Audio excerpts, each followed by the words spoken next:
Weekly stock news. Stock market में निवेशकों की संख्या में वृद्धि होने के कारण स्टॉक मार्केट की सकारात्मक और नकारात्मक प्रभाव से देश के करोड़ों लोग प्रभावित होते हुए देखे गए हैं। ऐसा ही कुछ बीते सोमवार को देखने को मिला, जब स्टॉक मार्केट सूचकांक सेंसेक्स और निफ्टी 50 में 3% से भी अधिक की गिरावट देखने को मिली थी। स्टॉक मार्केट की इस गिरावट से निवेशकों को 15 लाख करोड़ से भी अधिक का नुकसान हुआ। स्टॉक मार्केट के बीते सत्र में ऐसे ही कई बड़े उतार चढ़ाव देखने को मिले हैं, जिनकी संक्षिप्त चर्चा हम अपने इस लेख में करने वाले हैं। वैश्विक बाजारों ने हिलाया भारतीय स्टॉक मार्केट।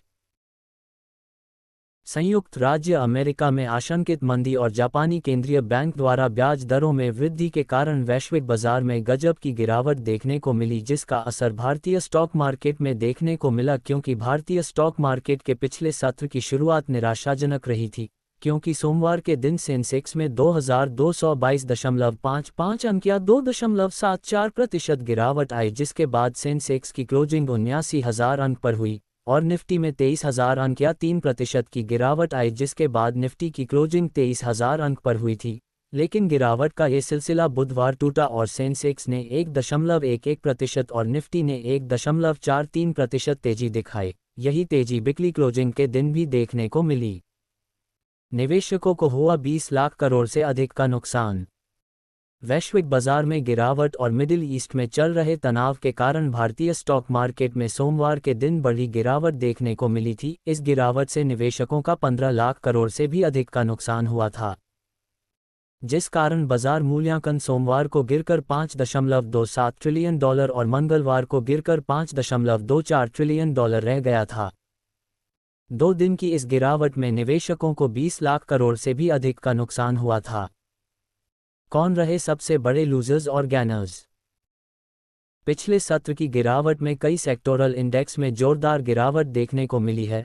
अगर बात की जाए सत्र के सबसे बड़े लूजर्स की, तो उसमें Nifty metal, PSU bank, IT, वित्तीय सेवाएं और निजी बैंक शामिल थे, जिसमें निफ्टी मेटल और पीएसयू बैंकों में 3-3% की गिरावट देखने को मिली और निफ्टी आईटी, वित्तीय सेवाएं और निजी बैंक में 2-2% की गिरावट देखने को मिली थी। वहीं अगर बात की जाए सत्र के सबसे बड़े गैनर्स की, तो उनमें निफ्टी फार्मा और एफएमसीजी शामिल हैं, जिनमें 1-1% की बढ़त देखने को मिली है। सज़लॉन ने रचा इतिहास। पवन ऊर्जा के क्षेत्र से जुड़ी हुई कंपनी सज़लॉन एनर्जी विंड टरबाइन निर्माता है।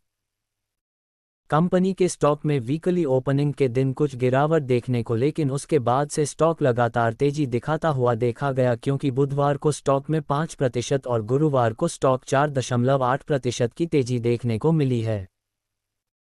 यही तेजी वीकली क्लोजिंग के दिन भी जारी रही और स्टॉक 5% की तेजी के साथ 76.56 रुपये पर क्लोज हुआ है। सुज़लॉन के स्टॉक में लगातार देखने को मिली इस तेजी के कारण कंपनी का मार्केट कैप 1 लाख करोड़ के आंकड़े को छूते हुए देखा गया था।